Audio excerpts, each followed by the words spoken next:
Heretic. Wait. Heretic. Yeah, that's the one. Maybe you as well. But hey, my name's Christian, former evangelical fundamentalist, and I made a video yesterday about being called a heretic in comments of a video. And I figured it might be a good opportunity to kind of expand on that a little bit and give my perspective. So, heresy. It's been around for a long time. It used to mean, in the Greek sense, it used to mean just like to form an idea or an opinion, which is kind of interesting because it evolved to become a really big problem with the church. You could be executed for it. So I'm just going to take a moment to say how grateful I am that I live in the year 2025 and not in the year 1525 or 555. It could have been a lot of problems for me.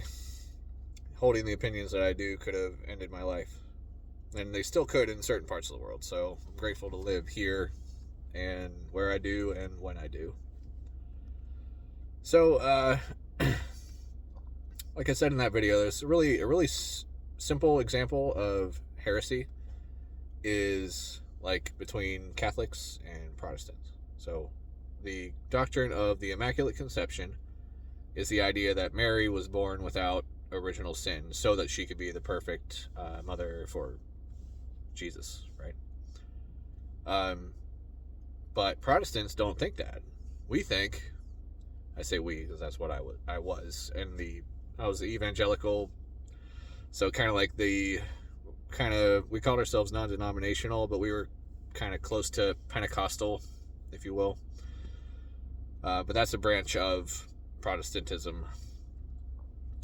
Just think like more upbeat music than Lutherans, and our pastors wear flannels instead of robes, that sort of thing.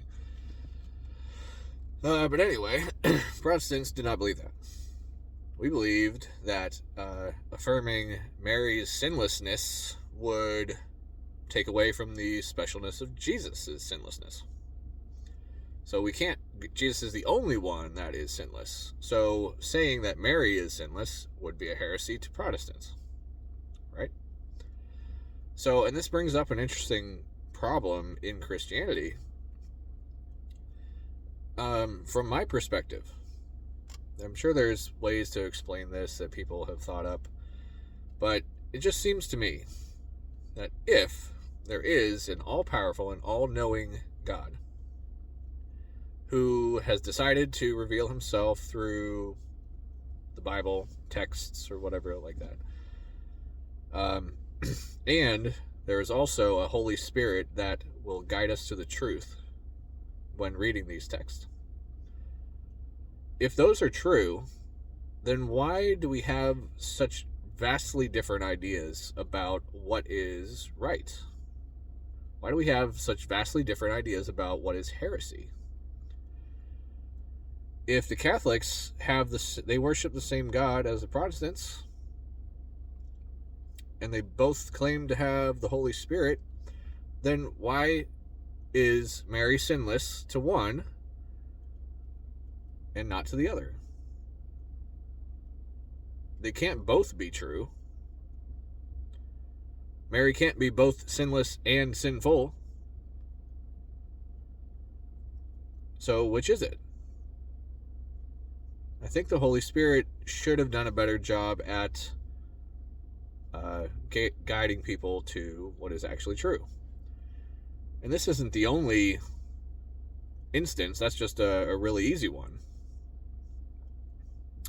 It's just very interesting to me that there are like 40,000 different Christian denominations in the world today.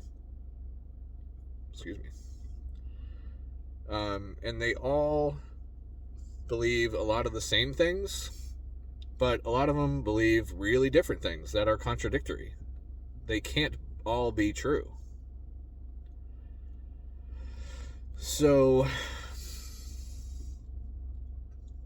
why is it so vastly different if they're all getting guidance from the same Holy Spirit?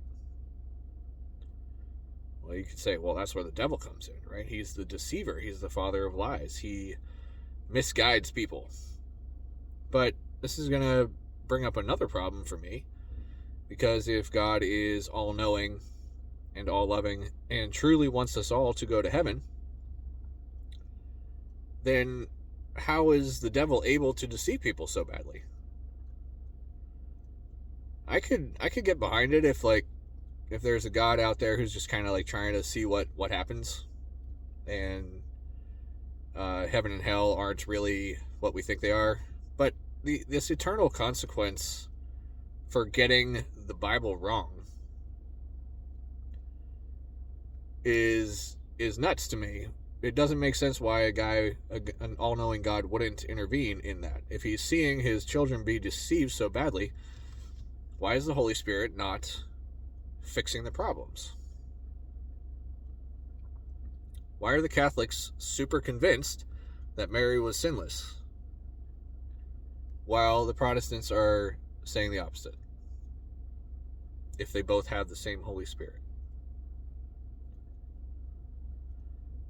And what's interesting is, you get all these denominations, you'll get different beliefs in each one, and all of them will use Matthew 7:21 to rip on the other people.